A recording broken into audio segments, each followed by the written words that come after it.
Welcome to the System to Success show. On this show, we'll cover the best growth advice from top CEOs in North America and beyond. On each episode, your host, Jay Crutchfield, he's a former software engineer turned entrepreneur, created and maintained online marketing, online sales, and fulfillment systems for global brands. He offers non-traditional wisdom about business systems mastery, while his guests share the story of how they built their companies. Jay and his guests talk entrepreneurship, digital marketing, strategy, and business principles. But they also talk about what it means to be human with all the ups and downs, advances, and setbacks.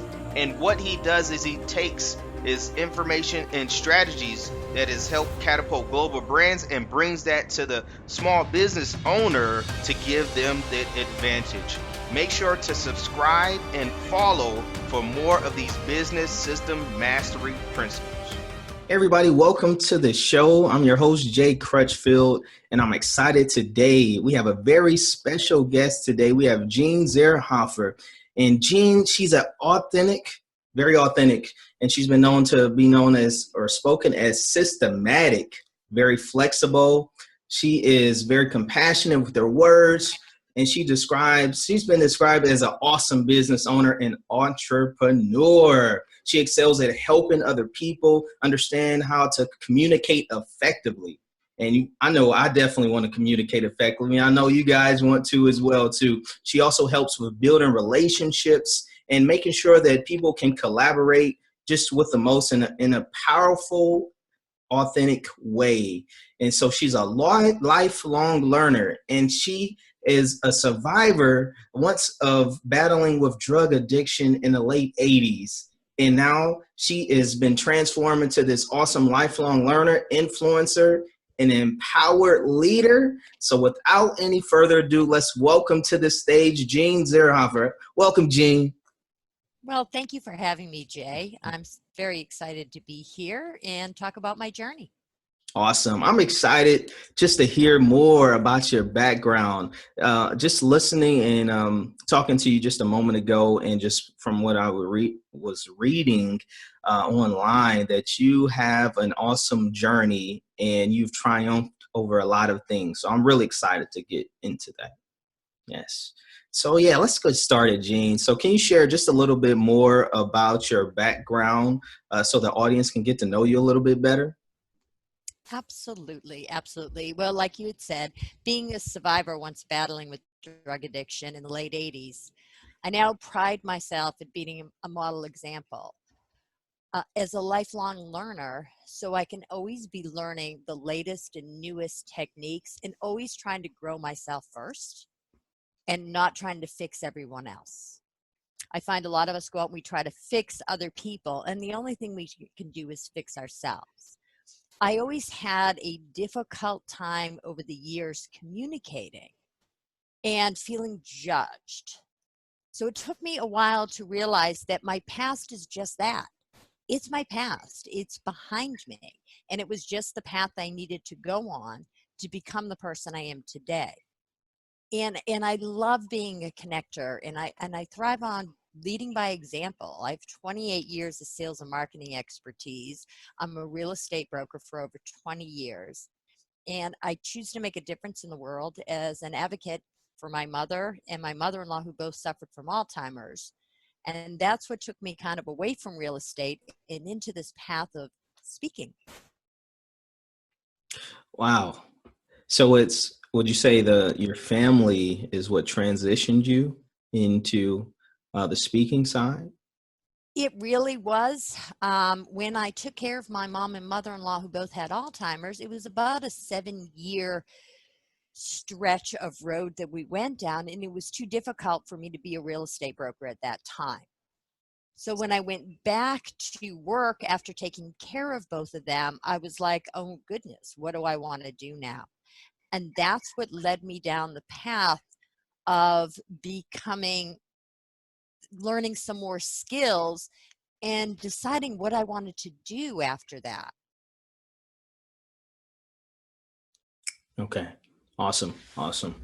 So just talking a little bit more about your background, I just want to just the audience just to know a little bit more about that. So on the side of just when you got started, you said you had a lot of experience on the real estate side.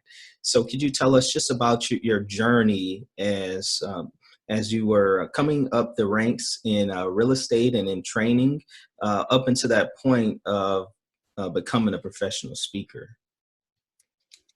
Back in Boston, Massachusetts, I really loved looking at people's houses. I think that's how a lot of real estate agents get started.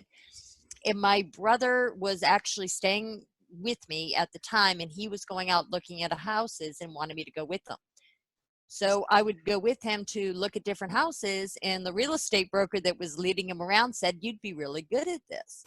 Never thought about, we never know what path we're going to end up down by who we meet, and always be open to your path changing.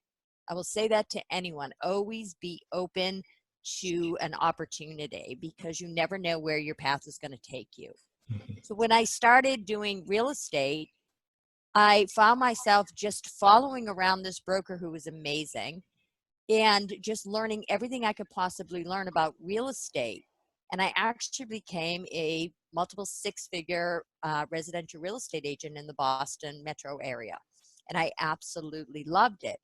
But a lot of people think that real estate agents are employees, but we're not. We're subcontractors, which led me down the path of entrepreneurship. Wow. So that, Jeanne, that's really interesting how your career on the real estate side started off with just the journey with your brother to see a house. Yep. Wow, wow. And so you found just a passion for, you said you love seeing houses. Now, yes, yes, looking at houses is very nice. And so, okay, so from there, you developed all that experience. And so how would you say your experience in real estate has helped you in your speaking career? Anytime you sit down with a buyer or a seller, you've really got to listen. Okay. Mhm. Being a good speaker means you need to be a good listener. You need to know who your audience is and who you're speaking to. And so, being a real estate agent and sitting down with people, if I wasn't in tune to what they really needed, and people will say, well, they need to sell their house. But what is most important to them? Is it price? Is it time frame? Is it, where they're going to go? There's more things important to people than just the bottom line. And a lot of real estate agents don't realize that. So it's really effective listening and effective communication. It's not about I'm the best realtor in town. It's about maybe I'm the best listener. Wow, so you just dropped a super nugget that most people may not even have just got that right there. Is in order to be a good speaker, you need to make sure that you're a good listener so you can communicate effectively to your audience. Wow. I mean, that's a powerful nugget just on the listening side, because you think about it as a speaker, some people think as on that side is, oh yeah, well, I just need to make sure that I have the gift of gab. But you're saying, no, you need to make sure that you're a good listener. And so looking at that, and you said when you started off doing in the real estate side and transition into entrepreneurship. And so could you just walk us on that journey just of just being an entrepreneur and just things that you had to overcome, just being an entrepreneur? Everybody's got to overcome fear, because it is very scary being an entrepreneur or a solopreneur, and find other people that resonate with you, because you're going to find a lot of naysayers, but you're also going to find a group that will also be your cheerleaders, and you can become their cheerleaders.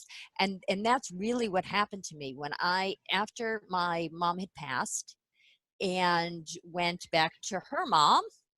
She, it was very, Alzheimer's is a disease that really absorbs all of your time because they just don't have any conception of time.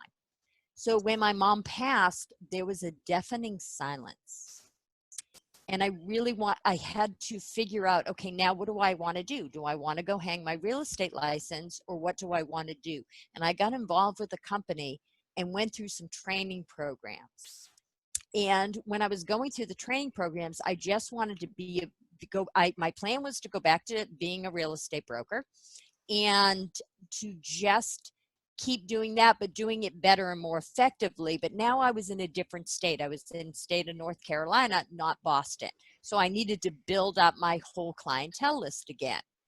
When I was going through these education trainings, I realized that I was the woman that sat in the back row, never raised her hand, never would come up in the front of the room. One of my biggest challenges in life was communicating, and one of my biggest fears was speaking in public. And by going through these courses, I learned that I had a very powerful message to share with people, number one. And number two, I had a gentleman call me out from the back of the room, have me stand up, hand me a microphone, and have me speak. I was petrified. It was horrifying. I had tears pouring down my face, and there was witnesses, people, tears pouring down my face. I was so fearful of that. And that was in May of 2016. Oh, just a minute ago. It was just a minute ago.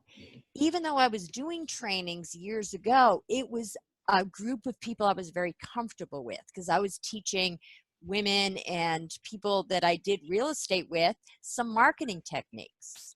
So, but I was really I was so comfortable with them.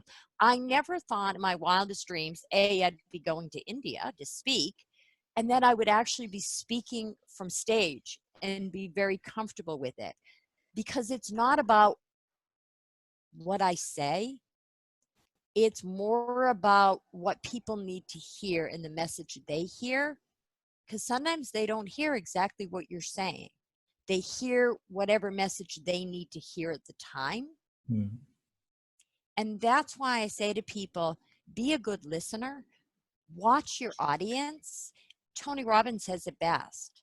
Let your prospect determine your presentation. Let your prospect determine your presentation. Yeah. Yes. Wow.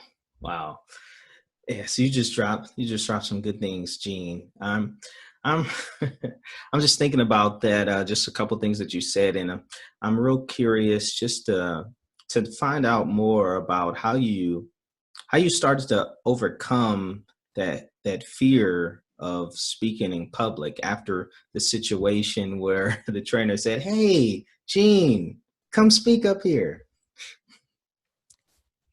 I went through a series of trainings, and I got involved with a group of people that are lifelong learners and support each other. And I'm involved with a group of women that are all going to India, as I told you before we started this call, and we could talk about that a little bit more, who supported me and told me that I had a message and I needed to overcome it. I'm not going to tell you that I don't get fearful every time I speak, but my fear isn't about judgment of me. My fear is about communicating effectively to help change other people's lives. It's about giving value and adding value to others. It isn't about look at me, because that is the last person that I would ever choose to be.